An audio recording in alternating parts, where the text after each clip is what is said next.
तुम्हाला पण हा रोज प्रश्न पडतो का की रोज डाळ भाजी काय बनवायची? नमस्कार, मी अंतरा होम ब्लॉगमध्ये तुमचं सगळ्यांचं स्वागत करते। तर मंडळी, इथे मी एक सोपा उपाय केलेला आहे। यामध्ये आपण डाळ आणि भाजी आपण एकत्र करून छानपैकी एक मस्त अशी कतली बनवायची।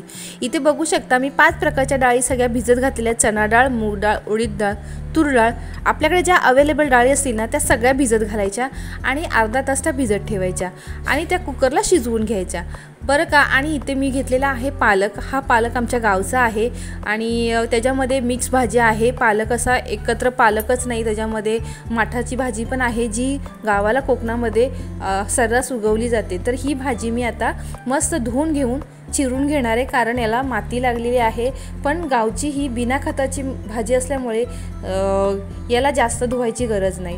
2-3 पाण्यामध्ये भिजत घालून धुतली की त्याची माती निघून जाते। आता ही भाजी आहे ना एकदम बारीक चिरून घेणार आहे मी, मस्तपैकी एकदम बारीक चिरायची। का माहिती आहे का?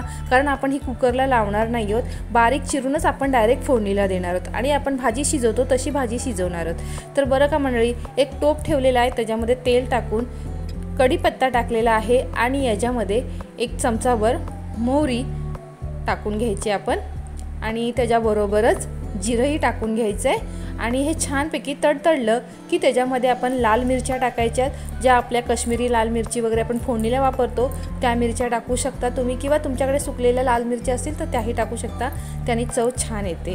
आता इथे मी छान बारीक असा कांदा कापून आणि लसूण 4-5 पाकळ्या ठेचून त्याच्यामध्ये टाकलेले आहेत आणि हे छान आपण परतून घेणार आहोत। आता हे छान परतून घेतल्यानंतर याच्यामध्ये आपण 1 टोमॅटो कापून टाकणार आहोत, जेणेकरून ते टोमॅटो शिजेल। आता इथे मी 1 टोमॅटो छोटं कापून टाकलेलं आहे आणि हे शिजवून घ्यायचं आहे आपल्याला छानपैकी।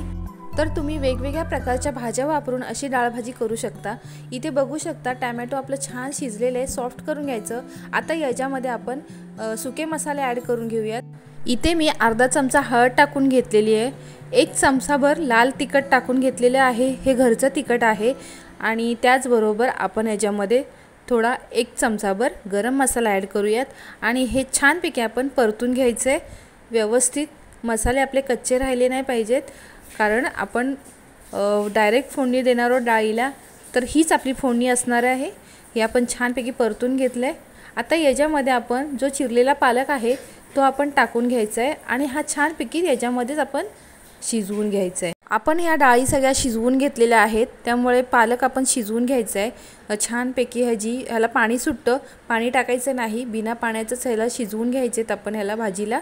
आणि छानपैकी आपण आता हे सगळा मसाला मिक्स करून घेऊयात आणि याच्यामध्ये 1-1.5 चमचा मीठ टाकूयात, चवीनुसार आपल्याला जसं हवं तसं मीठ टाकू शकतो आपण। डाळी आणि भाजीच्या जशी क्वांटिटी असेल त्याप्रमाणे मीठ टाकून घ्या आणि हे छानपैकी आता मिक्स करून घेते आणि आपण हे आता भाजी छान शिजवून घ्यायची आणि मगच आपण डाळी शिजवलेल्या आहेत त्या याच्यामध्ये मिक्स करायच्या। आता आपली छानपैकी ही भाजी मिक्स करून झालेली आहे।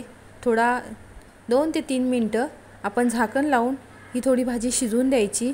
आता बघू शकता भाजीला छान पाणी सुटलेलं आहे आणि भाजी आपली छान शिजलेली आहे, तिची क्वांटिटी कमी झालेली आहे। आता याच्यामध्ये आपण ह्या शिजलेल्या डाळी आहेत त्या मिक्स करून घेऊयात आणि छानपैकी सगळं हे मिश्रण एकत्र करून घ्यायचं।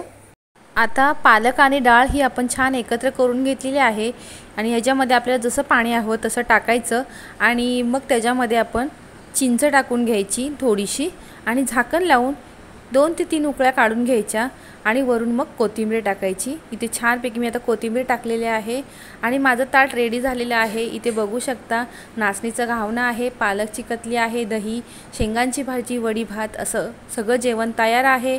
मंडळी, व्हिडिओ आवडला असेल तर लाईक करा, शेअर करा आणि सबस्क्राईब करायला विसरू नका। चला तर मग तुम्ही पण हे पालक करून बघा आणि अशाच नवनवीन रेसिपी बघायला विसरू नका।